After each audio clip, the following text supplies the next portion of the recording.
Hello, thanks for joining us. Welcome to the Songbook Sessions, edition 13. My name's Stuart Earl, and I'm a singer-songwriter based in Stroud in Gloucestershire. I'm pleased to say we've got an excellent programme for you. It includes myself, a singer-songwriter called Joe Topping, and the fabulous Curse of Lono, and that's an interview with Felix Bechtolsheimer. So, before we start, I want to make you aware of this. Gigs are very few and far between at the moment, and we have a very well organised gig coming up on Saturday the 17th of October at the Good Shed, Tetbury. That's a superb venue. If you can get along to that, it'll be a great evening. I'm looking forward to it. Okay, so onwards. I heard Joe Topping do this song last year, and it's advice given to him by his mother. This is Joe Topping, and Start With Your Sock Drawer.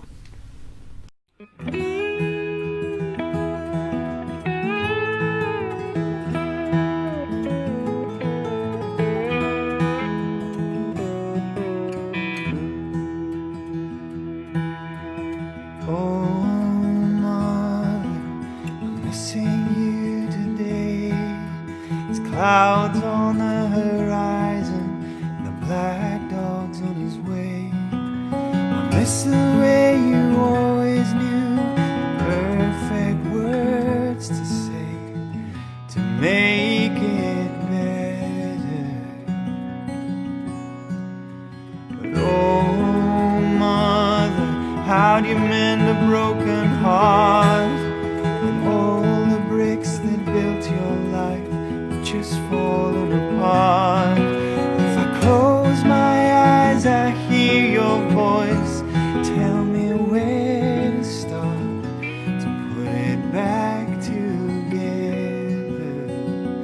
'Cause you'd say start with your sock drawer, lay them all out on the floor, throw out all the ones with holes, you won't need them anymore. Put them all back in neat rows, just the ones you like to wear. Start with your sock drawer, just take it from there. So mother, I've been taking your advice, and the sorrow melts away in time, gently thawing ice. Letting go of what weighs you down sure feels nice. Now I'm like a feather. So start with your sock drawer, lay them all out on the floor, throw out all the ones with holes, you won't need them anymore. Put them all back in neat rows, just the ones you like to wear. Start with your sock drawer, just take it from there.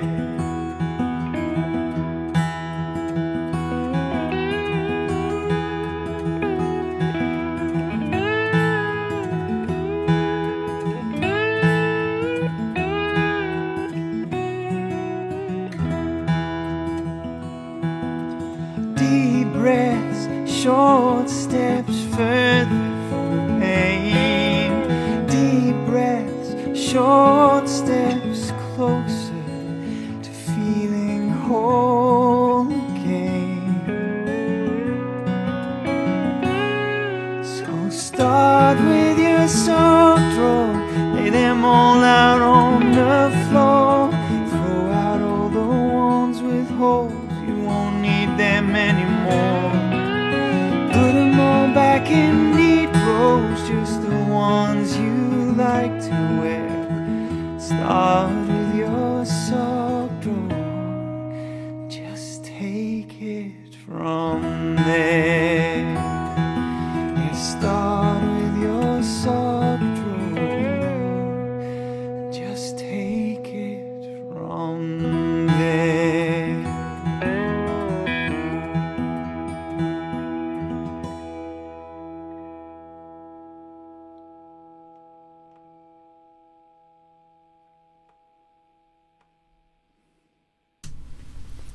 Thanks, Joe. Great song. And so to my guest, Felix Bechtolsheimer, the driving force behind The Curse of Lono, is my guest tonight. And we're going to go straight through the interview from start to finish. It will be peppered with some video work, and that will be mainly of the band. Felix didn't want to do any solo stuff because he would prefer the band was included in it. Although they've done a new album over the lockdown period, he hasn't seen enough of the band, so he'd think they'd feel better if they were included in this. It's a great idea, and good luck to them, because this is just fabulous. We're going to kick off with The Curse of Lono and I'd Start a War for You.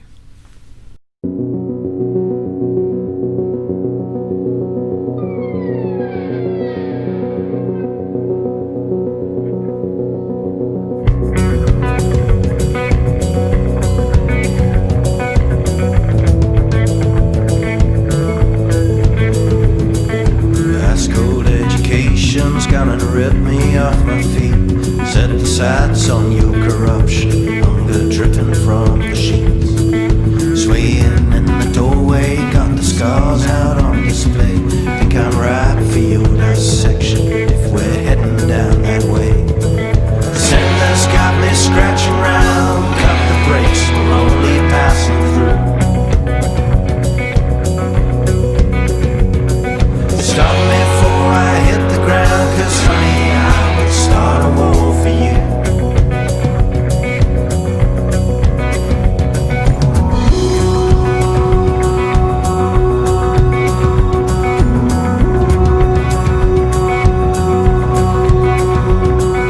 Hold me down, twist it round, it's off the hook, there's nothing I can do.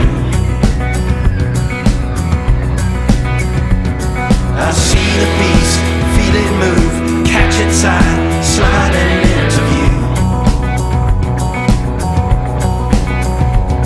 There's nothing left to stop me now, 'cause honey, I will start a war for you.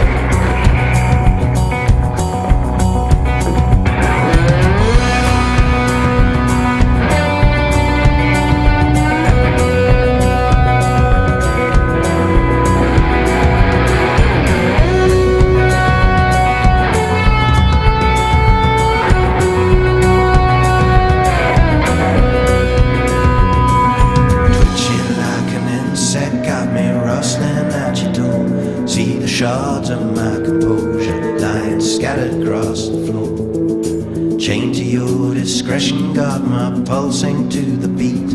Now we have to crack the code if we're ever gonna sleep. Fever's got me scratching round. Cut the brakes, we're only passing through. Stop me before I hit the ground, 'cause honey, I'll start a war for you.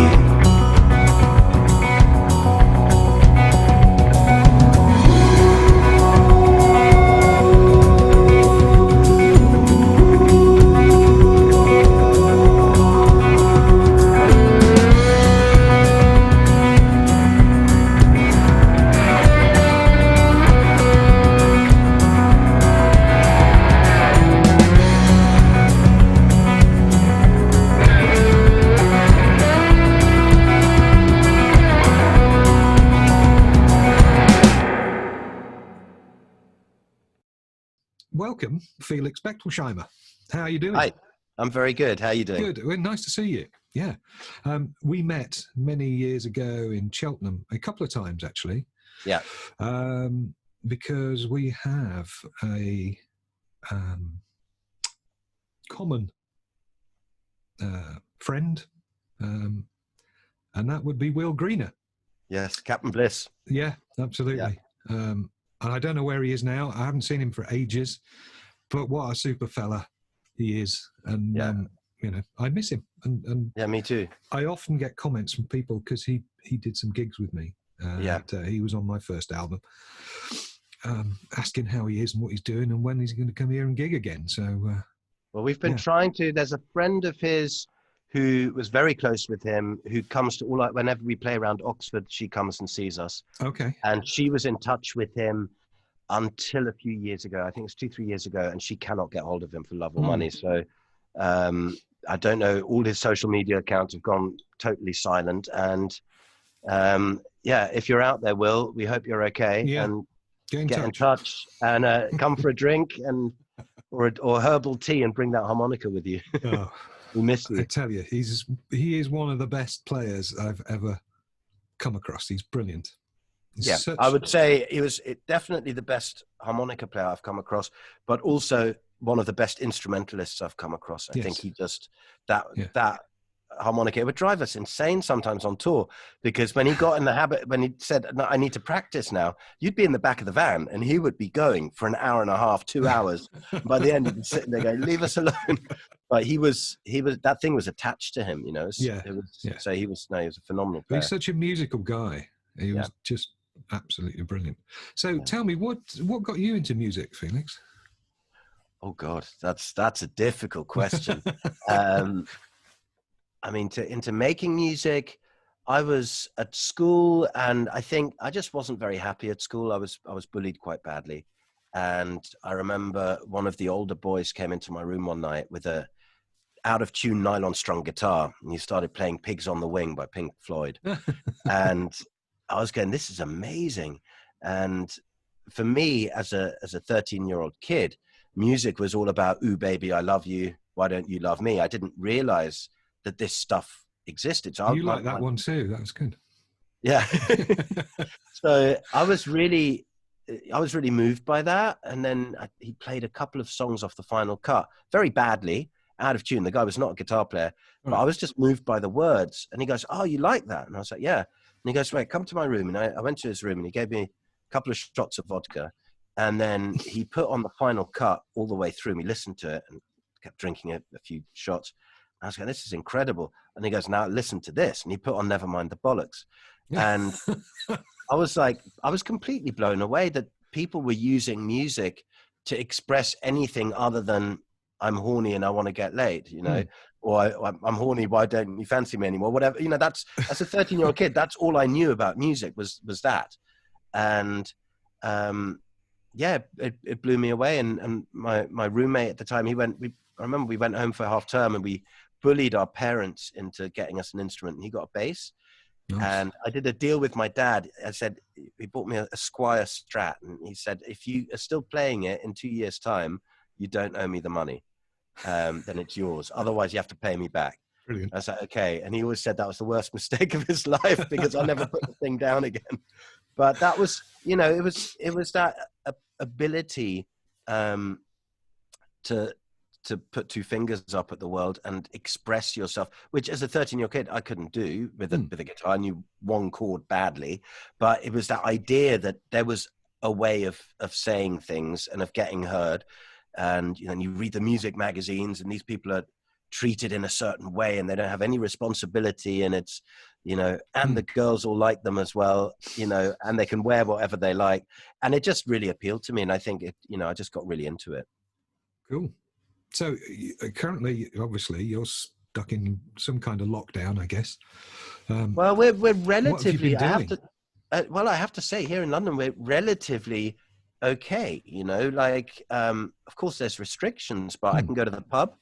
Okay, there's table service, there's whatever. But I remember during the real lockdown, there was a video that was going around, a YouTube clip, which was what will happen the day the pubs are open. There's these guys scared, walking into a pub, sniffing the seats, going, "I can't believe I'm here."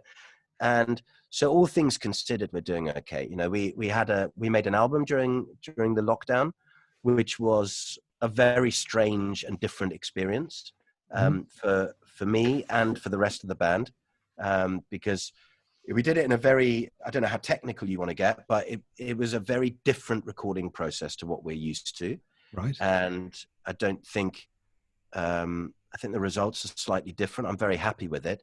I think for some of the band members, it was quite a tricky experience, because we like to do things together, of course, in the room. And when that's not possible, we didn't try and do that badly, because I think that was a bad idea.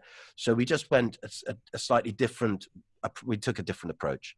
Okay. And it was a really interesting experience. I'm very happy with the album, but it was a different way of doing it. With the last record, we got to go out to Joshua Tree in California for a week. We made a short film about that. You know, we were out there with our producer, all of us just living and breathing these songs.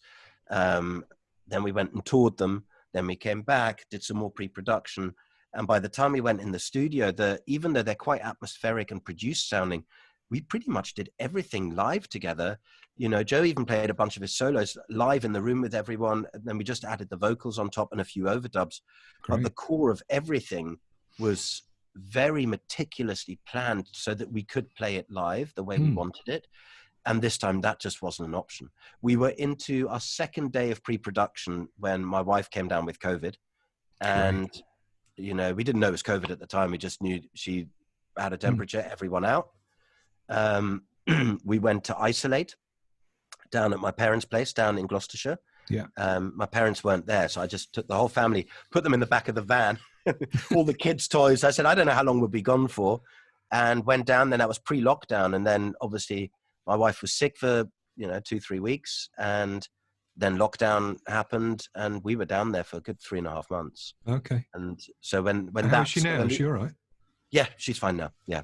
She got it. She didn't get it too badly, but she had it bad enough. It was, high temperature for 2.5 weeks and, all the symptoms that are associated with it. Very, very tired. And that lasted, say, a good 2-3 months after. She was still pretty knackered. Yeah, there seems to be this long COVID thing seems to be bad news. Okay. And then in the end, I started coming up to London to make the record during the week.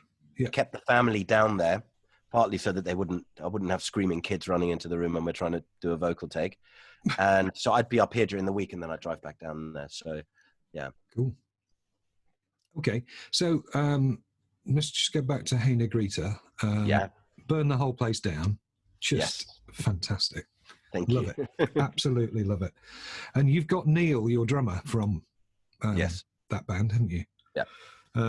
So how did Curse of Lono come together then? Well, we did Burn the Whole Place Down, from memory, came out the same day as Mumford & Sons' first album. And we were doing what we thought was doing pretty well for our kind of music in this country. I remember standing at a festival in Norway backstage, and the catering for us was next to a hot dog stand. You could eat as many hot dogs as you wanted. And I remember Paulie, our bass player, standing there eating his 7th hot dog going, Felix, does this mean we've made it? And I said, yeah, I think we have. And then the Mumford & Sons record came out the same day as ours. And it was nothing competitive at all. I just remember this stratospheric move into that direction, that genre of music. And suddenly I remember taking banjos and accordions to festivals and people laughing at us. And suddenly every hipster in Hackney had a banjo and, and it was a weird thing because we weren't, you met the guys in Hey Negrita. They were phenomenal musicians. Oh, brilliant. And Neil as a drummer is, one of the finest I've ever heard, let alone played with. You had Will Green on harmonica. You had Matt Ord on the guitar. It was an absolute genius. Great. Yeah. He is one of the greatest players. And then Paulie on bass was just rock solid. And just to, for people who didn't know the band, Matt is now, lecturing folk music at Newcastle University. That's right. Yeah, he went north, didn't he? Yeah. Yeah. And I think he's a doctor of folk music now. Paul Chichenko, the accordion and banjo player, is now at Moscow University lecturing there. Oh, wow. These people, they're very high-end people. And so to suddenly be faced with this hip thing and it was a strange thing. And Matt said, I want to go into academia. Paul Chichenko said the same. He goes, I want to do all this stuff. I want to go to Russia. I want to do that. He came from a circus background. He was a musical director, one of the biggest circuses in Germany. And so these people are from very interesting musical backgrounds. And in a weird way, we battled so hard for that music to get some kind of attention. And it kind of felt like the battle was won. It wasn't us who won it. Someone else came along and did that. But, Mumford & Sons, to be fair to them, you know, they got a lot of flack from our genre because people go, well, we could have done that. The truth is, Mumford and Sons write hit records. They write huge anthems. And, you know, I always think that when people say, oh, we could have done that, well, maybe if you'd written, you know, that many of those anthems, maybe you would have done it, you know. And so there's no in no way was there any negative feeling. It was just, it started to now go back. There comes a time in a band's life where if you've done it for so many years, you get to a certain level. If you don't get higher than that, people want to go off and have kids and do other stuff. And that's not because they don't like each other. We all ended on the best of terms. And the last tour I did in end of last year, Matt came to one of the gigs, Paulie came to one of the gigs, you know, so we're still all very much in touch. And, you know, so that ended, and we decided to end before anyone fell out, when people were were forced to do stuff they didn't want to do anymore.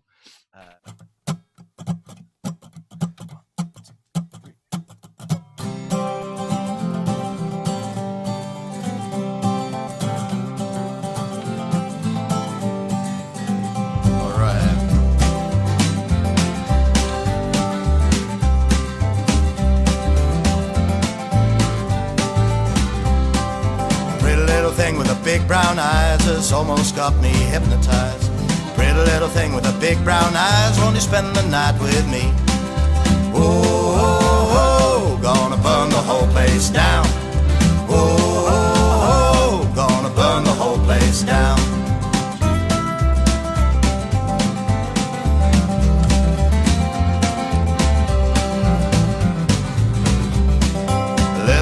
And it's all I need, can't believe you're lying next to me.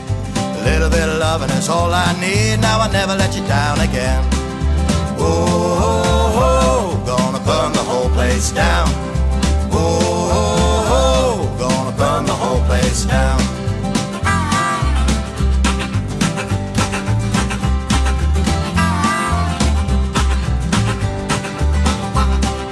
Pour another drink if it makes you smile, I'll sit with you and talk a while. Pour another drink if it makes you frown, then I know I let you down again. Oh, oh, oh, gonna burn the whole place down. Oh, oh, oh, gonna burn the whole place down, alright.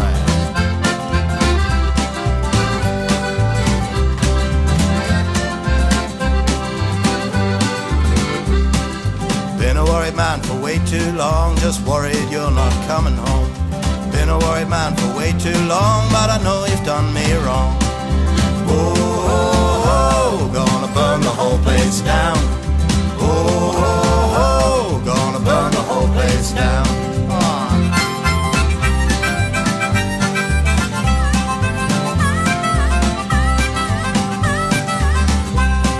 Sticks and stones might break my bones, but love will take the rest of me. Sticks and stones might break my bones if you leave me here tonight. Oh, oh, oh, gonna burn the whole place down. Oh, oh, oh, gonna burn the whole place down.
Down. They've made quite a journey. Let's at least give them some time. Stone hookers and a pizza. But I had a whole album written, and didn't know what to do with it. Right. So I bumped into, yeah, it was there. It was a Hey Negrita album that never was.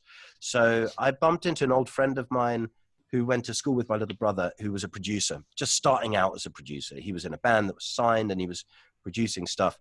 And we got together without any real plan at our rehearsal room. And I played him these songs, and he's a multi-instrumental. He plays everything. And so we did these demos on his laptop. And that was the first Curse of Lono EP, and then turned it into an album and said, I need a drummer. So it's like, Neil, yes, he was there. And, you know, Neil's always there when you need him. And we started, we put that first album together. It was mostly myself and Ollie, the producer. Right. There was a guy called Drew Cullingham, who was a friend of Will's as well. Amazing guitarist who came and played on a bunch of the tracks as well. Great slide player and you know, just overall great guitar player. So he played on some stuff. But Ollie and I then pretty much made that record, put it together, and you know, then started putting a band together around it. Bands sound great. Thank you. No, they really do. Interesting. Well, if you'll allow me, two observations on Curse of Lono. One is the musicianship is just fantastic, and there seem to be more soundscapes. Yeah. In the music, and it's wait till you hear the new album. Yeah, well, I can't wait. And the other thing is your voice, and the songwriting is it's pure Felix. There's no way getting about it. You know, it's you. You can tell. For better or worse. Well, yeah, that's great. Brilliant. So, can't wait to hear it. When's it coming out? Not sure yet. Okay. I sort of got. I pushed myself into a corner last year a little bit and started a record label which was there already. When I say I started it, it was there for just Curse of Lono stuff, to release our stuff. We had great distribution. We had a really good team around us in Europe and in America and here. So there was an artist I became a big fan of called John Murray. And I'm obsessed with his writing. Totally obsessed with it. I think for me, I'll look him up. Yeah, he's my favorite songwriter out there at the moment. And he'd had this amazing record, and that hadn't gone well because of various issues he had. And then John Parrish, the producer, wanted to make this record with him. They couldn't get anyone to sign him. And I was out at the Americana Fest in Nashville, and everyone's going, "Oh, John's a genius, but you don't want to work with him. He's a lunatic." So in the end, I got annoyed with this. After a few months of this, I just went, you know what, I'll do it. And I started panicking because I was going, I'm so busy. I can't change a light bulb at home because I'm either on tour, I'm making a record, I've got the kids, and what am I doing? And a week later, I was in a meeting with Alabama 3's manager, and we were talking about their tour, us supporting them on tour. That was all cool. And then we were talking about their album. He goes, I don't know what to do about their records. We were self-releasing them, but it's not really how we want it. You know, it's worked great so far, but I want a better setup. And I heard myself utter the words, I'll do it. And a slight panic attack later, a few phone calls later, and we hired a label manager who is now our MD. And so we've got these other artists now, and what's the label called, Felix? Submarine Cat Records. Okay, I'll look them up. And we're in talks with a bunch. I think this week I've been talking to 4 or 5 other artists, and not just Americana stuff. We've got some very interesting stuff that, if it comes through, it's people with big. When I say big voices, I don't mean Aretha Franklin. I mean big voices. They've got something to say. Okay. And you know, and so that's taking a fair amount of time, and we're now trying to work out which order to release stuff in. And I think for us, for a band like Alabama 3 with a very big, very loyal fan base, it's one thing putting a record out. With us, it's we do so much of our business when we tour, and so it's something that I'm kind of sitting back. John Murray's now started. He did his first gig last week. In Dublin. He's based in Dublin at the moment, and he played a socially distant gig in a pub and they went into lockdown at midnight. So he got it done. No encore then. No. And I think it was only 50 tickets, but they hiked the prices up, and they sold out, and they now want to do that as a residency for him. And we're still looking at how this is all going to develop. We looked at possible live opportunities, and then suddenly restrictions come in again. So we're open to it. The album's finished. It's mixed. To be brutally honest, since it's done, I can't stop tinkering. So I've left those songs, Dangerous. but I'm now working not on those. I'm now working on some new stuff, and I'm trying to work out whether that will end up being a separate body of work, an EP or something, or whether it will, if we don't have to put it out yet, as long as it's not mastered, I can still add a track and take one out. So okay, so you're a very brave man, starting a record label in a lockdown, and or stupid, just stupid, I think. But I wasn't going to say that, Felix. But for God's sake, I mean, the music industry is in a pretty shit state at the moment. Yeah. So how do you see it going? I have no idea. There's a little bit, I'm usually quite a logical person when it comes to this kind of stuff. My game plan is, there are some great artists out there who I'm really, really obsessed with. And if they're not getting the chances, I don't need to do the maths right now. In a year's time, we may be out of business and you'll go, you should have done the maths. But for me right now, if we come up with truly great music and do it in as cost-effective way as possible, but without cutting corners, I want the records. John Murray's record was recorded at Rockfield Studio with John Parrish, who's one of the best producers in the country. And, we've got Alabama 3 in with Cam Blackwood at the moment, who is, George Ezra and Florence and the Machine, so a huge producer who cut his rates down to about 20% of what they normally are, because he wanted to make this record. Right. And for me, if we put out great music, I am hoping that good stuff will happen. There are syncs out there. Alabama 3 have just done a big sync that's going to make them a lot more money than all the touring in the world would have done next year. And we try, and we just want to put really good music out. And if we go down with the ship, then we go down with the ship. Someone has to do it now. And for us, it's an opportunity. We have to be brave and go out and sign bands. We're a new label. If you, like one of the acts we were talking to yesterday, who I'm really, really, I've been into them for years. And if I can get hold of them, I know that if it wasn't for this COVID stuff, they would have gone probably to a major label or much bigger indie. And why would they go to a new label like us? Whereas now we're open for business and a lot of other people aren't. Got a good team, and let's see what happens, And this next year is going to be brutal. It will be. Will. And that's why we're putting the brakes on a little bit. We don't want to sign too much stuff. We want artists who we can work with very closely, and and then we see what happens. And I think, but to come back to the question with the Curse of Lono stuff, it'll be early next year, I think, that the album comes out, and we'll probably start putting singles out either end of this year, probably early next year, and then sort of slowly build up to it. We're already looking at the videos and the artwork and all that stuff.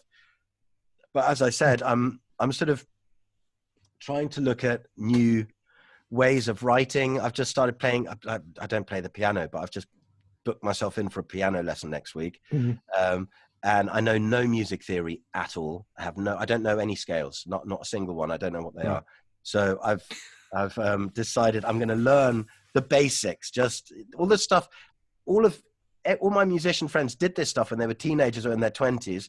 And I was lying face down in a pile of my own vomit. So I think it's now time I have to do some homework. Excellent. Yeah. You got some catching up to do. Yeah, definitely. So, you seem to like Toe Rag Studios quite a bit, don't you? I've heard a lot about it. I've never been, but yeah, that was an amazing record we did there. It's a mad place. It's a guy called Liam Watson put it together in the 90s, and it's got a lot of attention when he did the White Stripes Elephant there. Yeah, and got a Grammy for it. The Grammy's sitting on the shelf when you go in, which is pretty cool. And it was a weird record, because we were talking about making a music video. And Greg, who makes pretty much all our videos, was going, oh, God, I can't be bothered. Another video. Let's do something different. Let's do a live thing. And we started discussing, there was a song called Leuven, which had strings and a lot of production on it. And I was like, how can we do that live? And in the end, there was discussion, do we do that? Or do we do a strip back thing? And I got my way, and we did both. So we did Leuven live at Hoxton Hall with a string quartet, which was incredible, and it was beautifully filmed. And it was something probably didn't make as much sense as the toe rag thing did. Certainly it made no business sense to do it, but it was a song I wrote for my granddad, so it was really important for me to do that.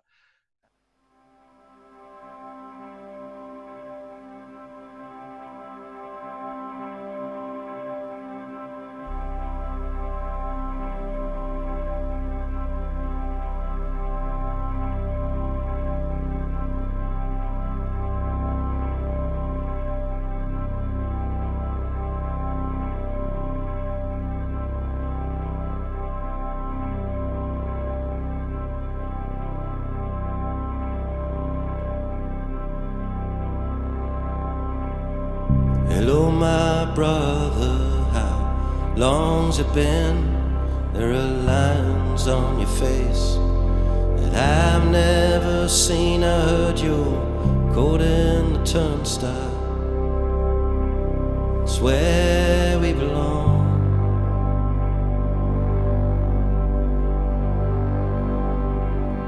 Don't raise your voice, don't clench your fists. There are mobs on the street, there are men making lists. Tell me, what are our chances if we go it alone?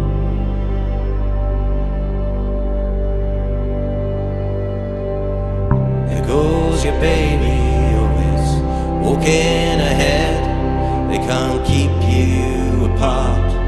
Isn't that what you said? Was that her eyes so dancing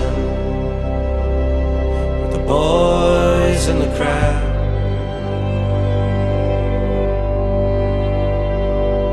Now we're not to be trusted for being alive. Tell me, what do you see? When you close your eyes, you can grade all your visions. Say it out loud.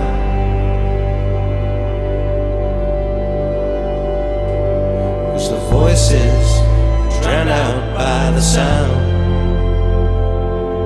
of the steel crashing to the ground. We got blood on our coats, brother, I won't let you down. We got blood on our coats, brother, I won't let you down.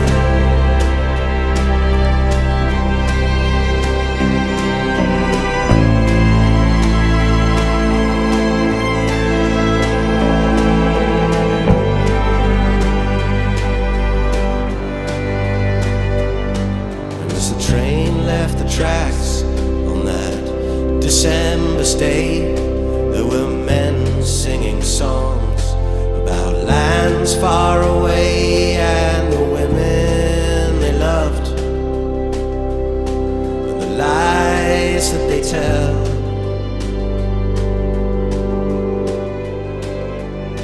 And the eyes are living, they all turn away, and the sirens they screamed, and the kids went to play out in the fields where their fathers fell.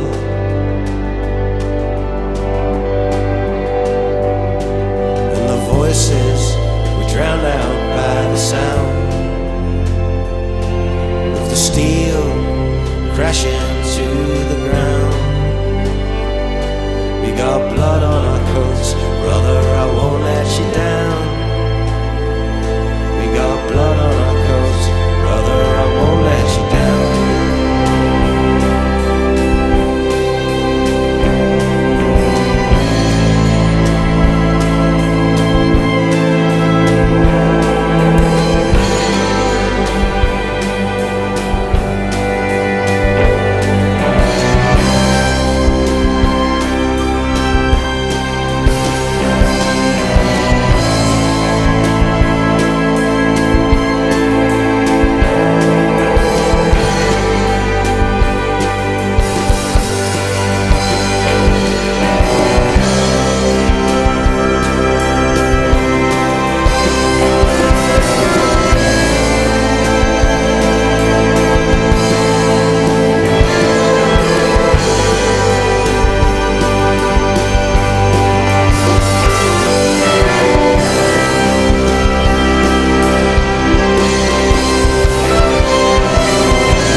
And then I'd said to Greg, why don't we do this toe rag thing as well? We were just going to do 1 or 2 songs. And then the band got together and started rehearsing everything in this stripped back lounge kind of way. And we just couldn't stop arguing over which songs should be on the record. So we went in, we booked it. I think in 3 days we did 15 tracks. And it was brilliant. And Greg came. It's old school recording, isn't it? Yeah, and it's very similar to what the album you mentioned earlier, Burn the Whole Place Down, because Burn the Whole Place Down was recorded in 4 hours. And because the tape machine wasn't working in the morning, it was done in 4 hours. We did two takes of everything, a couple of songs we did 3 takes, and just chose the best ones, mixed them, and it was our best-selling album for Hey Negrita. Yeah. You know, and with 4 a.m. and counting, which we did at Toe Rag, it was a similar thing. It was like 3 days recording, and then you needed another day to back it up. Then we mixed it, and we put it out for Record Store Day, and then that sold out very quickly. And people kept going, but I want it on CD and I want the download. So in the end, we just put it out as a regular record last year. Yeah, that's great. But it's an amazing place. And Liam is incredible because if you go there, you have to do it his way. You don't start going, oh, can we try? Don't do it. Neil is convinced that Liam went in when we finished the first day, when we finished for lunch, that Liam went in and retuned his snare drum. He's convinced of it. So he knows exactly how he wants to make that record. And that studio is a spaceship that Liam built. He built the mixing console. Yeah. When he plays you back what you've just recorded through the speakers he's got in there, you want to shoot yourself because it sounds appalling. So then you plug some headphones in and go, oh my God, that's great. And he says, yeah, I know those speakers and I need them to be like that. So, okay. And he's in his lab coats and he sets everything up. Within an hour of getting in there, you're ready to do a take. And he goes rolling and off you go. And you just play. And so it was old school. It was, in a weird way, after As I Fell, to make that record was a nod to Bob Harris when we got the Americana Award, the Emerging Artist Award. We were very honored to get that award, but we were going, we're not really an Americana act, we didn't think. We thought we were more an indie act with some Americana root stuff in it, but I was like, okay, that's amazing. Let's do an Americana album for Bob, and let's do something. And that was the excuse for it. No, just if we're not rushing it, then we can recover and have another go. We've cracked through an awful lot. We have. Yeah. I think it's good. We're on a good roll singing. We'll keep. 1, 2, 3, and no time to start again. We're running down the clock. You can save your pills, it can't help me now. One jump left, I'll take it with a smile. Won't you stay and sit with me a while? Something moved back when we began, and I was a slave digging for your love. I can still recall your breath under my skin. 1,000 years would not have been enough. Oh, my time is done. Tell me about your love. Oh, my time is done. Tell me about your love.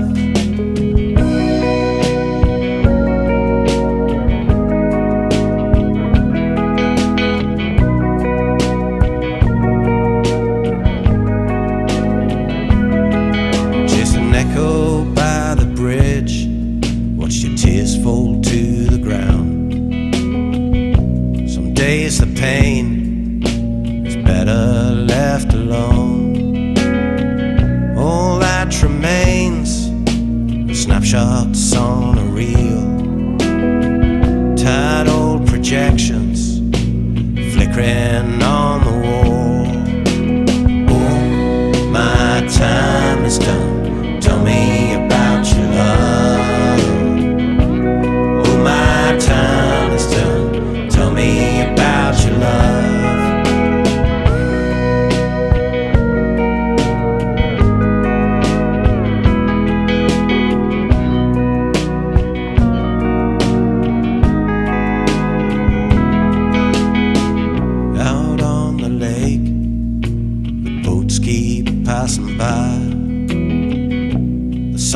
streets down, and I can feel their shadows grow. Won't you take my hand the way you've always done?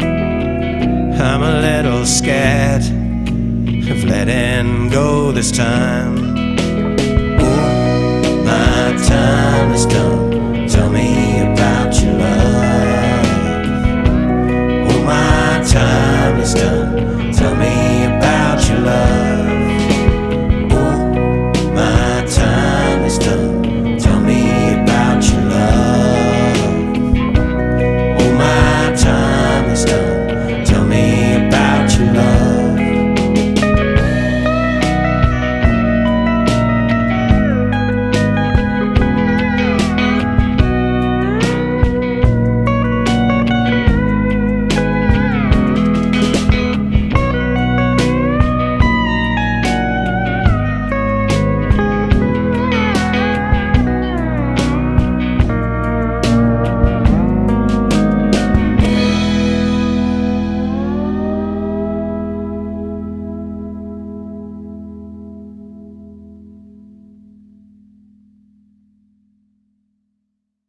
And then with this new record we've just finished is, you know, going totally the other much more cinematic. You know, I've got a vintage drum machine in there to Neil's horror.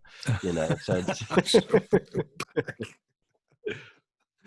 Excellent. So tell me about the Stones, because obviously there's some background influence going on there, isn't there? With Hey Negrita was Stones' song. Well, the Stones are my, I'd say they're my home. You know, I can walk into any room, anywhere on the planet, any bar. If the Stones are playing, I feel like I own the place. Right, nice way of putting it. Yeah, Good. it's just they've seen me through some very good times and some very dark times as well. And I think the music I make is quite far removed from the Rolling Stones these days. Because I don't need to make it because they've already done it, and I find it very hard to get close to it. I can't get close to what they've done. I don't know why it's the Stones. I don't know why. Partly the mythology, partly the vibe, the looseness of it, the songwriting. Favorite Stones album? Exile on Main Street. I agree. Yeah. It's just one of those things. So yeah, I'm obsessed with the Stones. Yeah. Oh, actually, I might have that joint first with Let It Bleed. That's my second, and then Let It Bleed, and then Beggar's Banquet, I think, and then we're talking the same language. Yeah, I think so. So you've got your own studio there. Give us a quick guide as to what you've got in it, very roughly, apart from the girls thing that I can see. Neon so we've got a Trident 6824 desk, which is only the second one in the country. Right. So we got that earlier this year. We've got a vintage tape echo up there, a tube tape echo. We've got a Manley. We've got a Tree Audio preamp, which no idea what that does. But I'm not very good at driving any of this stuff. They give me a mic and I sing into it. Okay. They put a mic in front of the amp and I do my thing. But yeah, we were in this position where with the label, our MD lives down in Bournemouth, and our label manager was in Guildford. He's now in London, but we were working out whether to get an office and where to have our office and how is that going to work and when's Darren going to come in and when am I going to be there. And then we went, seems like an awful lot of money. If you take the money that you'd spend on an office, you can probably do another couple of bands in the year. And we had our rehearsal room. This room is the Curse of Lono, and before that was the Hey Negrita rehearsal room. With loads of amps and guitars and all that stuff, but no recording equipment. Yeah.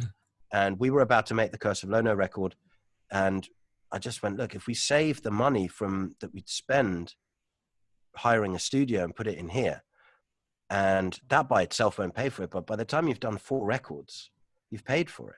You know, it's covered its costs, and now with the label, that shouldn't be too hard to do. So and that's why it was a no-brainer. The space was here. And and then there's probably about 35 guitars in here. I've got a bunch of amps, piano, Fender Rhodes, a Mellotron, some synthesizers. What's your favorite guitar at the moment, Felix? I know I've got a 67 telly that I bought. I bought it online, having not played it, but from, I think it was a place in Minneapolis, and had very, very good reviews, the shop. And I was emailing with them backwards and forwards. And the guitar was owned from new by the same guy. He's a big black guy who only ever played it in church. So this guitar had been played in church every Sunday, and the guy had some medical issues and needed money to pay for that, couldn't play anymore. And it was really important to them that it went to a good home. And I took a bit of a risk on it, partly because I liked the story. It looked amazing in the photos. It's a stunning looking piece of kit. And I took a bit of a risk on it, and it came through for me. It is just the most incredible sounding guitar. Brilliant. I took it down to Anderton's in Guildford. I am a telly fan, I have to say. Yeah, it does everything you'd ever dream it would do. And I took it down to Anderton's in Guildford and just A-B'd it with the best tellies they had in there. And it was just a difference of night and day. It's just an incredible guitar. So that's probably my favorite at the moment. Nice one. And you play a lot of acoustics as well, don't you? I used to more with Negrita with Cursor Lono. I'm pretty much stuck on the electric. I use the acoustics mainly for writing. Yeah. My favorite acoustics, I've got a couple. I've got a 62 Hummingbird, which my siblings chipped in and got that for me for my 30th. Nice. Which was very, very special. That is one of my favorites. I've got an old 1962 LG2, which I use a lot as well for writing. And then Desert Island Guitar is also, it's a baritone acoustic is one of my Desert Island guitars. Okay. And that I gave up music for a few years after these initial Cursor Lono demos. I didn't want to go back on tour, and I took a little break for a bit. And then I found, I don't know how I got to it, but I found this baritone acoustic on Denmark Street. And I tried it for about 3 minutes. And I had no ambition of ever going back into a studio or ever doing a gig again.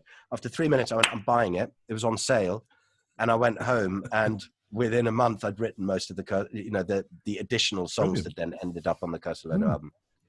And the other one, actually, one other one I should mention is a Bajo Sexto, which is, yes, it's a Fender Telecaster Bajo Sexto. So it's a baritone that goes not from B to B, but from A to A.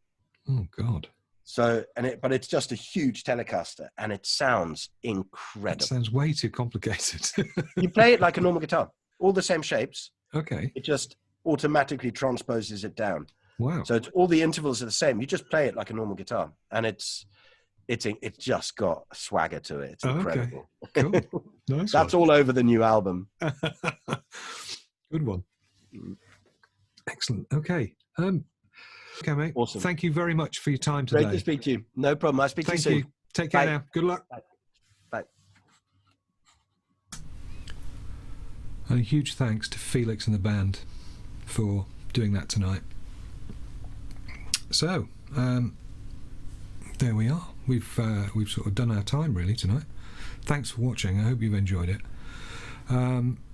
I'm going to finish with a song from myself and Lyndon, and this is one we recorded recently, and it's on the Cowboy State of Mind album,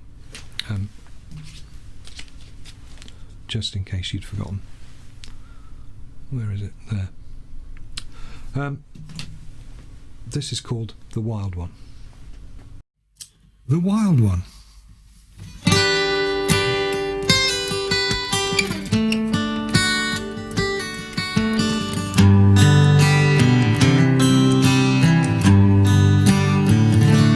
She was a wild one, came out of the night.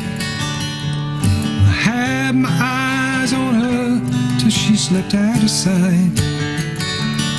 She was red hot, bringing eyesight to the blind.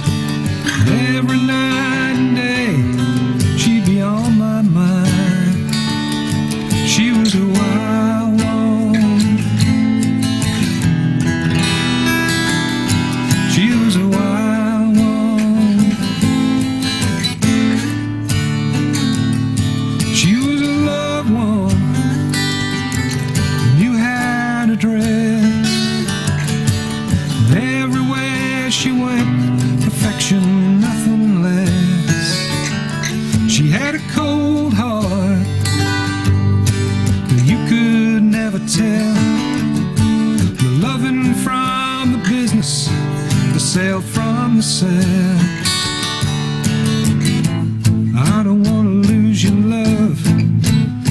After all the push and shove, the waters that we swam in were so shallow. City to city, town to town, well, she'd be yours and then she'd let you down.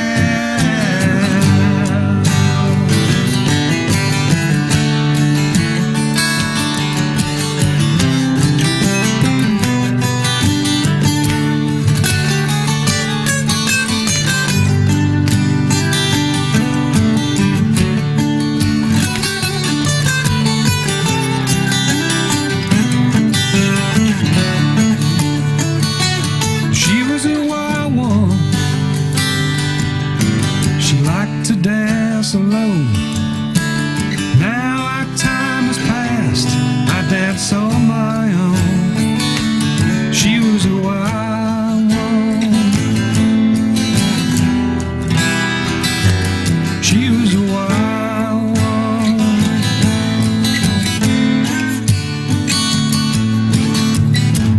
I can feel your fire burn, I can feel your feeling turn, but I don't shadow. City to city, town to town, she'd be yours and then she'd let you down.